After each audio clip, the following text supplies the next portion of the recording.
Hello everyone, welcome to our YouTube channel. इस वीडियो में हम रेलवे ग्रुप डी यानी लेवल 1 का जो पेपर 8/10/2018 की शिफ्ट 3 में हुआ था, उसमें जो रीजनिंग के क्वेश्चन पूछे गए थे वे सारे आज इस वीडियो में सोल्व करेंगे। अगर इससे पहले की वीडियो आपने नहीं देखी तो डिस्क्रिप्शन में लिंक दिया हुआ है, आप चेक कर सकते हो। अगर आपने हमारा टेलीग्राम ग्रुप या फेसबुक पेज लाइक नहीं किया तो उसका लिंक भी डिस्क्रिप्शन में दिया हुआ है। तो चलिए वीडियो को शुरू करते हैं। फर्स्ट क्वेश्चन है, निम्न आकृति में कितने त्रिभुज हैं? तो सबसे पहले तो मैं बता देता हूँ, ये छोटे त्रिभुज 1 2 3, ठीक है। इसके बाद क्या है, 4 5 6 7, ठीक है। और एक जो त्रिभुज है वो कौन सा है, बड़े वाला, 8। तो टोटल नंबर ऑफ ट्रायंगल यानी त्रिभुज पूछे गए थे वो कितना हुआ, 8। तो तीसरा जो हमारा ऑप्शन है वो सही आंसर है। नेक्स्ट क्वेश्चन है, हमें ये मिसिंग फिगर को फाइंड आउट करना है। ये सीरीज़ का क्वेश्चन है, तो आप नंबरिंग दे लीजिए 1 2 3 4 5। अब आप नोटिस करोगे कि पहला, तीसरा और पांचवा फिगर एक जैसा है, ठीक है। तो इसका क्या मतलब हुआ, इसका मतलब ये हुआ कि जो फिगर चौथा है वही फिगर दूसरा होगा। मतलब क्या है, ओड नंबर के अगर सारे फिगर एक जैसे हैं तो इवन नंबर के भी होंगे। तो इवन में चौथे नंबर का तो हमें पता है, दूसरे का नहीं पता। तो दूसरा और चौथा दोनों एक जैसे होंगे, तो जो चौथा है वही दूसरा होगा। तो आप देखिए, जो हमारा ए फिगर है वो एज इट इज़ फोर्थ की तरह है, तो ये हमारा मिसिंग फिगर है, तो ये हमारा आंसर रहेगा। नेक्स्ट क्वेश्चन है, निम्न में से विषम की पहचान कीजिए जो सबसे अलग है। अब आप देख सकते हो, फर्स्ट जो ए फिगर है वो दो लाइनों से मिलके बना है, ऊपर एक लाइन लगी हुई है बार के तौर पे, ठीक है। बी क्या है, 3 लाइनों से मिलके बना है। और जो डी है वो 4 लाइनों से बना हुआ है, ठीक है।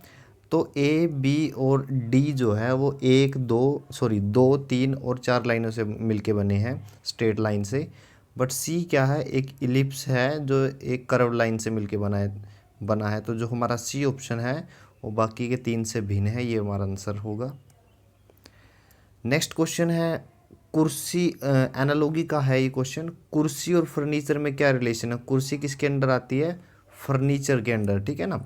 तो शर्ट किसके अंदर आएगी, इसका आंसर रहेगा गारमेंट, ठीक है। तो हमारा जो दूसरा ऑप्शन है वो सही आंसर है। नेक्स्ट क्वेश्चन है सीरीज का, 8 और 10 में कितने का इंक्रीज हुआ, प्लस का 2 का। फिर 10 से 13 में प्लस का 3 का। 13 से 17 में प्लस का 4 का। 17 से 22 में प्लस का 5 का। तो आगे कितना इंक्रीज होगा, प्लस का 6 का। तो 22 और 6 कितने होते हैं, 28। तो 28 से शुरू होने वाला सिर्फ बी ऑप्शन है, 28M। तो ये हमारा सही आंसर होगा। नेक्स्ट क्वेश्चन है, थोड़े बारीक अक्षर हैं, आप ध्यान से देखिए। हमें ये मिसिंग फिगर फाइंड आउट करना है, ठीक है। अब आप फर्स्ट और सेकंड में देखिए, फर्स्ट सेकंड और थर्ड, फर्स्ट और थर्ड फिगर में देखिए कि ये जो आमने सामने के फिगर हैं, देखिए ये वाले, इन्होंने क्या किया, अपनी जगह चेंज कर ली। डायगनली जो चिन्ह था उन्होंने अपनी जगह चेंज की, ठीक है। और फिर पहले से तीसरे फिगर में ये एज इट इज़ आ गया, ठीक है। अब देखना है हमें दूसरा फिगर। दूसरा फिगर आप, मैं थोड़ा सा यहाँ ड्रा कर देता हूँ। दूसरे फिगर में क्या है, यहाँ पे जो प्लस माइनस का निशान है, नीचे क्या है, इस तरह से ये पाई का निशान बना हुआ है और ये ट्रायंगल है, ठीक है। तो हमें मिसिंग फिगर निकालना है। तो ये कौन से नंबर का फिगर था, दूसरे का। हमें निकालना है मिसिंग फिगर जो चौथे नंबर पे है। अब होगा क्या, डायगनली जो है निशान बने हुए हैं उनकी जगह चेंज कर दो।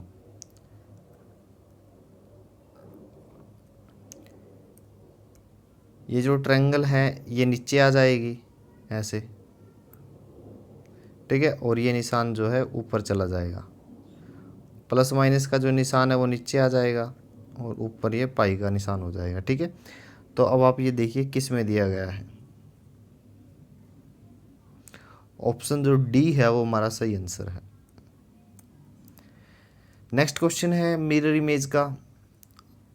तो मिरर इमेज में क्या है, लेफ़्ट और राइट चेंज होते हैं, टॉप एंड बॉटम दोनों सेम रहते हैं। तो पहले आप इस ट्रायंगल को एज इट इज़ लिखिए, ठीक है।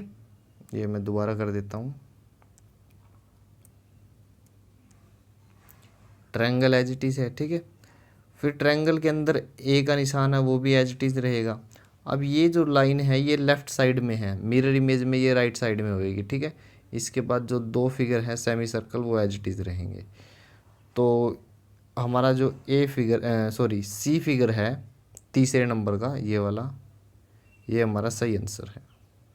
ए भी इसके जैसा है बट ये जो ए का निशान है थोड़ा बड़ा होना था, तो तीसरा हमारा सही आंसर है। नेक्स्ट क्वेश्चन है बिस्कुट, केक, ब्रेड और चॉकलेट, ठीक है। तो बिस्कुट, केक और ब्रेड तो एक ही कैटेगरी के, चॉकलेट इनसे अलग है, तो ये जो तीसरा ऑप्शन है हमारा सही आंसर है। नेक्स्ट क्वेश्चन है सीरीज़ का और हमें मिसिंग नंबर फाइंड आउट करना है। 8 और 5 में कितने का डिफरेंस है? 5 का। फिर क्या है 13 और 22 में 9 का, 5 इंक्रीज और हो गया, तो 22 और मिसिंग नंबर में कितना का फ़र्क हो? 5 से 9, 9 में फिर 4 और जोड़िए 13, तो 13 का डिफरेंस होगा। तो 25 और 13 कितने होते हैं? 35, ठीक है। तो हमारा जो तीसरा ऑप्शन है वो सही आंसर है। नेक्स्ट क्वेश्चन है निम्न चित्र में वर्गों की संख्या ज्ञात कीजिए। अब इसको निकालने का सही तरीका क्या है? आसान सा, मान लीजिए आपको इस तरह की अरेंजमेंट दी गई है, आप इन छोटे फिगर को कंसीडर मत कीजिए, ठीक है। तो आपकी अरेंजमेंट कैसे होगी जो मैंने अभी ड्रा की है, ठीक है। अगर हमें सिर्फ ये सिंपल मतलब कि टेबल दी गई हो तो आप कैसे सोल्व करोगे? सबसे पहले आप नंबर ऑफ़ रो निकालिए, 1 2 3, ठीक है। इसमें क्या है, रो का नंबर निकाल लीजिए या कॉलम का, दोनों इक्वल होना ज़रूरी है, ठीक है। इसके बाद करिए क्या, अगर आपको टोटल वर्ग निकालने हैं तो 3 में 1 से 3 तक की काउंटिंग कीजिए, 1 2 3, इससे आगे नहीं जाना आपको, क्योंकि 3 ही रो है 3 ही कॉलम है। फिर आप क्या करिए, इनका स्केयर करके उनको ऐड कर दीजिए, ठीक है। तो जब मैं ऐड करूँगा मेरे पास क्या आएगा, 1 और 4 5 और 9 14, ठीक है। 14 स्केयर तो ये हो गए, ठीक है ना। अब इसके बाद छोटे स्केयर भी दिए गए हैं, 1 2 3 4 5, 14 और 5 कितने होते हैं? 19। तो आप इस तरह से ये वैल्यू निकालोगे, तो हमारा जो डी ऑप्शन है वो सही आंसर है। नेक्स्ट क्वेश्चन है विषम की पहचान कीजिए। अब आप देख सकते हो ए फिगर, सी फिगर और डी फिगर स्ट्रेट लाइन से मिलके बना है, बी में कहीं पर भी स्ट्रेट लाइन नहीं है, तो बी बाकी के 3 से अलग है। नेक्स्ट क्वेश्चन है हमें मिसिंग फिगर फाइंड आउट करना है। आप देख सकते हो, पहला मैं नाम रख लेता हूँ, पहले और तीसरे में क्या रिलेशन है, इसको 90 डिग्री क्लॉकवाइज रोटेट किया गया है, ठीक है। तो आप दूसरे को भी 90 डिग्री घुमा दीजिए क्लॉकवाइज, तो अब ये ऐसे था तो चौथे में कैसे आ जाएगा? ऐसे। तो ऑप्शन सी जो है हमारा सही आंसर है। नेक्स्ट क्वेश्चन है पॉन्डर और कंसीडर, दोनों का ही मतलब एक जैसा होता है, विचार करना या मानना, ठीक है। तो इसका मतलब पिनैकल का जो मीनिंग है, पिनैकल का मतलब होता है सबसे अच्छा या टॉप टॉप लेवल का, ठीक है। तो जो टॉप लेवल की चीज़ होती है उसको हम क्या बोलते हैं? पीक, ठीक है। तो हमारा जो बी जो ऑप्शन है वो सही आंसर है, सेकंड नंबर का। नेक्स्ट क्वेश्चन है इनमें से विषम का चयन करें जो सबसे अलग है। देखिए अल्फ़ा बीटा गामा सिंबल है और एम क्या है? अल्फ़ाबेट। तो ये तो काफ़ी इजी था, तो एम जो है बाकी के 3 से अलग है। नेक्स्ट क्वेश्चन है निम्न चित्र का समरूप विकल्प से चुने। अब जो रिलेशन इसमें है सेम रिलेशन हमें दिए गए 4 ऑप्शन में से चुनना है। अब आप देखिए सर्कल को कितने भागों में बांटा गया है? 4 भागों में। 4 भाग में से एक भाग घटा दीजिए, मेरे पास क्या नंबर आएगा? 3। तो ट्रायंगल कितनी साइड से मिलके बनी है? 3 से, क्योंकि इसकी साइड 3 है और उससे एक ज़्यादा यानी 4 इसके पार्ट किए गए हैं, रिलेशन ये है। अब फर्स्ट ऑप्शन देखता हूँ, ट्रायंगल को 4 भागों में बांटा गया है, क्या सर्कल को बनाने में 3 साइड लगती है? बिल्कुल भी नहीं, तो ये तो हो गया गलत। दूसरा देखते हैं, सर्कल को 6 भागों में बांटा गया है और हेक्सागन की साइड कितनी है? ये भी 6 है, 5 होनी चाहिए थी, इसलिए ये भी गलत है। तीसरा ऑप्शन देखते हैं, कितने पार्ट में डिवाइड किया है इसको, 8 में, और साइड कितनी है, 4। तो ये भी गलत हो गया। बचा कौन सा, चौथा। चौथे में देखिए पार्ट कितने पार्ट में बांटा है, 6 में, और 5 में, 6 में से एक सब्ट्रैक्ट करो तो आता है हमारे पास 5। तो ये जो पेंटागन है वो 5 भुजाओं से मिलकर बना है। तो चौथा ऑप्शन हमारा सही आंसर है। नेक्स्ट क्वेश्चन है, निम्न आकृति में कितने त्रिभुज हैं। ठीक है, त्रिभुज हमें कैलकुलेट करने हैं। तो सबसे पहले आप डायरेक्ट काउंट कीजिए, 1 2 3 4 5 6 7 8, 8 हमने काउंट कर लिए।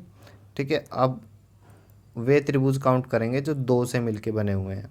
8 और एक ये वाला 9, और एक ये वाला 10, और एक ये वाला 11। ठीक है, अब बात करते हैं, 11 हम काउंट कर चुके हैं, 12, और एक है यहाँ पे ये वाला बड़ा 13। तो टोटल कितने हुए, 13। तो ऑप्शन जो पहला है वो हमारा सही आंसर है। नेक्स्ट क्वेश्चन है, मिरर इमेज का, आप मिरर इमेज में लेफ़्ट और राइट चेंज होते हैं। तो अब आप इसका मिरर इमेज देखिए, जो एरो का निशान इस तरफ था तो उसका एरो का निशान कहाँ पे होगा, इस साइड में। ठीक है, तो इस साइड एरो का निशान बी में नहीं है, तो बी तो हो गया गलत। एक चीज़ और, दोनों ही सर्कल क्या हैं, वाइट कलर के हैं, तो सी भी गलत हो गया, इसमें नीचे वाला सर्कल डार्क है। ठीक है, अब क्या है, ऊपर वाला सर्कल किस में है, राइट में है, तो फिगर में जो ये सर्कल है वो लेफ़्ट में होगा। ठीक है, और नीचे वाला सर्कल लेफ़्ट में है, तो ये क्या किसकी तरफ होगा, राइट में। तो हमारा जो डी ऑप्शन है ये वाला, ये सही आंसर है। ये फर्स्ट ऑप्शन में डी ऑप्शन दिया गया है, तो ये हमारा सही आंसर है। नेक्स्ट क्वेश्चन है, कथन और निष्कर्ष के। अब कथन क्या है, सभी प्याज भुट्टे हैं। मैंने प्याज को यहाँ पे कंसीडर किया एक सर्कल, मैंने इसको एक सर्कल मान लिया, और ये क्या है, भुट्टे हैं। तो भय से भुट्टे, सभी भुट्टे बीज हैं, ये बीज आ गया। ठीक है, अब स्टेटमेंट देखते हैं, सभी प्याज बीज हैं। सभी प्याज जो है वो क्या है, बीज हैं। देखिए ये सारे प्याज बीज के अंडर आते हैं। ठीक है, तो ये बात बिल्कुल सही है। दूसरा क्या, कुछ बीज प्याज है, कुछ बीज जो हैं प्याज हैं, ये भी बिल्कुल सही है, क्योंकि ये वाला जो एरिया है वो प्याज नहीं है। ठीक है, तो कुछ हिस्सा ही प्याज है, ये भी बात सही है।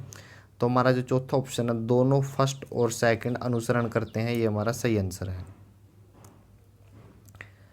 नेक्स्ट क्वेश्चन है, 4 6 8 10, फिर आगे क्या आएगा, 12। ठीक है, अब 12 के 2 ऑप्शन हैं। ठीक है, तो हमें अल्फ़ाबेट भी देखना पड़ेगा। एम का कितना होता है, 13, फिर 15 17 19, और फिर क्या आएगा, 21। 21 होता है यू का। तो हमारा जो तीसरा ऑप्शन है वो सही आंसर है। नेक्स्ट है, सभी केक मिठाई हैं। ये केक है जिसको मैंने सर्कल से दिखाया, सभी केक क्या है, मिठाई। ठीक है, सभी मिठाई बेक्ड हैं। ठीक है, अब देखते हैं निष्कर्ष, सभी केक बेक्ड हैं। देखिए सभी केक क्या हैं, बेक्ड हैं। जी हाँ, सारे के सारे केक क्या हैं, बेक्ड के अंदर आते हैं, तो ये सही आंसर है। निष्कर्ष है, दूसरा निष्कर्ष देखते हैं, कुछ बेक्ड मिठाई है। कुछ बेक्ड क्या है, मिठाई है, क्योंकि ये वाला जो हिस्सा है वो मिठाई के अंदर नहीं आता, तो कुछ हिस्सा ही मिठाई के अंदर आता है। तो जो दूसरा कथन है, निष्कर्ष है, ये भी सही है। तो चौथा ऑप्शन है, पहला और दूसरा दोनों अनुसरण करते हैं, ये हमारा सही आंसर है। नेक्स्ट क्वेश्चन है, कथन क्या है, आपको यहाँ 6 महीने के लिए प्रोबेशन पर एक प्रशिक्षार्थी के रूप में नियुक्त किया गया है, और इसके बाद पुष्टि के लिए आपके प्रदर्शन की समीक्षा की जाएगी। ठीक है, तो इसका अवधारणा क्या है, प्रशिक्षण अवधि से पहले एक विशेष नौकरी के लिए किसी भी व्यक्ति के प्रदर्शन का पूरी तरह से मूल्यांकन नहीं किया जा सकता। और दूसरा क्या, प्रशिक्षार्थी नौकरी की पुष्टि के लिए अच्छी तरह से सीखने का प्रयास करेगा। अब देखिए, अगर आप 6 महीने किसी व्यक्ति को ट्रेनिंग, अंडर ट्रेनिंग रखेंगे और उसको ये कहेंगे कि इसके आधार पे आपका काम देखा जाएगा और आपको जॉब पे रखा जाएगा, तो इसके लिए क्या है, दूसरा जो निष्कर्ष है यानी अवधारणा है वो सही है, क्योंकि इससे क्या है, जो व्यक्ति है वो अच्छी तरह से सीखने का प्रयास करेगा। तो हमारा जो फर्स्ट, और हाँ पहला भी देखिए, प्रशिक्षण अवधि से पहले एक विशेष नौकरी के लिए किसी भी व्यक्ति के प्रदर्शन का पूरी तरह से मूल्यांकन नहीं किया जा सकता। हाँ, जैसे हम किसी को अगर ट्रेनिंग पे नहीं रखते तो हमें पता नहीं होता एक्चुअल में ये व्यक्ति काम कैसे करता है, तो पहला भी सही है। तो दोनों ही कथन सही है, तो हमारा जो ए ऑप्शन है वो सही आंसर है। नेक्स्ट क्वेश्चन है, प्रश्न क्या है, एक्स और वाई से किस दिशा की ओर है। देखिए हमें एक्स का दिशा बताना है वाई के विद रिस्पेक्ट टू, तो उसके लिए कथन क्या है, एक्स जो है डब्ल्यू के ठीक पूर्व की ओर है। डब्ल्यू को मैंने ये मान लिया, तो एक्स क्या है, डब्ल्यू के ठीक पूर्व है, तो पूर्व तो यहाँ पे है, ये हो गया एक्स। फिर क्या है, डब्ल्यू ठीक वाई के दक्षिण में है, यहाँ पे हो गया वाई, इसके दक्षिण में डब्ल्यू है। ठीक है, अगर मैं ये दोनों कथन एक साथ कंसीडर करूं तब मैं एक्स की लोकेशन बता सकता हूं कि वो वाई के विद रिस्पेक्ट टू कहाँ पर है।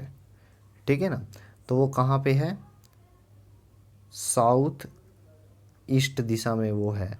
ठीक है, तो दिशा नहीं पूछी हुई, बस ये पूछा है कि क्या आप दिशा बता सकते हो, तब बता पाओगे अगर आप दोनों कथन को एक साथ लेते हो। तो हमारा जो तीसरा ऑप्शन है, पहला और दूसरा दोनों एक साथ प्राप्त हैं, दोनों एक साथ कंसीडर करने पड़ेंगे, अकेले अकेले नहीं, दोनों एक साथ। तो तीसरा हमारा ऑप्शन सही आंसर है। नेक्स्ट क्वेश्चन है, एक दर्शन शास्त्री लोगों को कहता है जीवन की सबसे सुंदरतम वस्तुएं मुफ्त में मिलती हैं। जो जिंदगी की सबसे अच्छी और सुंदर वस्तुएं हैं वो हमेशा फ्री में मिलती है, ये कथन था। आप धारणाएं देखते हैं, हंसना और मुस्कुराना जो लोगों को आपस में जोड़ता है उसमें कुछ खर्च नहीं होता, तो ये बात बिल्कुल सही है। दूसरा, प्यार देने से कुछ खर्च नहीं होता बल्कि उससे हर चीज़ को पाया जाता है, ये बात भी बिल्कुल सही है। तो कथन क्या था, जो सबसे सुंदर चीज़ें हैं जीवन की वो मुफ्त में मिलती है, तो दोनों ही ऑप्शन सही है। तो हमारा जो फोर्थ ऑप्शन है, दोनों पहला और दूसरा अंतर्निहित है, ये हमारा सही आंसर है। नेक्स्ट क्वेश्चन है, IMD रिपोर्ट के अनुसार बंगाल की खाड़ी में कम दबाव के कारण तमिलनाडु में भारी वर्षा हो सकती है। तो इसका कार्यवाही क्या रहेगा, समय पर चेतावनी देने के लिए IMD की प्रशंसा की जानी चाहिए। और दूसरा क्या है, सरकार को मीडिया द्वारा यह चेतावनी देनी चाहिए कि मछुआरे इस दौरान मछली पकड़ने के लिए समुद्र में न जाए। देखिए इसका जिस हिसाब से उन्हें चेतावनी दी है, तो इस आधार पे दूसरा जो कार्यवाही है वो मतलब हमें एक्शन में लेना चाहिए, क्योंकि अगर हमें कोई अलर्ट जारी होता है तो तुरंत हमें लोगों को इसके लिए बताना चाहिए। तो कार्यवाही पूछी गई है, तो सेकंड हमारा सही आंसर है। तो तीसरा ऑप्शन में देखिए, केवल 2 अनुसरण करता है, ये सही आंसर है। नेक्स्ट क्वेश्चन है, एक स्थानीय स्कूल साक्षात्कार के बुलावे के लिए स्थानीय समाचार पत्र में एक विज्ञापन स्थापित करता है। प्रशिक्षित शिक्षक जिसके पास कम से कम 3 साल का अनुभव है वो आवेदन कर सकते हैं। तो निष्कर्ष क्या निकला, केवल प्रशिक्षित शिक्षक कक्षा को बेहतर तरीके से नियंत्रित कर सकते हैं, ये कोई ज़रूरी नहीं है, तो ये तो गलत हो गया। नेक्स्ट क्या है, जिन अध्यापकों के पास शिक्षण अनुभव 1 वर्ष से भी कम है वे उम्मीदवार आवेदन करने केवल प्रशिक्षित शिक्षक कक्षा को बेहतर तरीके से नियंत्रित कर सकते हैं, ये तो कथन सही है। दूसरा देखते हैं, जिन अध्यापकों के पास शिक्षण अनुभव 1 वर्ष से भी कम है वे उम्मीदवार आवेदन करने के लिए योग्य नहीं है, ये सही है, क्योंकि पहले से ही कंडीशन रखी है कि 3 साल का एक्सपीरियंस होना ज़रूरी है। तो जिनके पास 1 साल से कम है वो तो आवेदन नहीं कर सकते। तो हमारा जो चौथा ऑप्शन है वो सही आंसर है। धन्यवाद।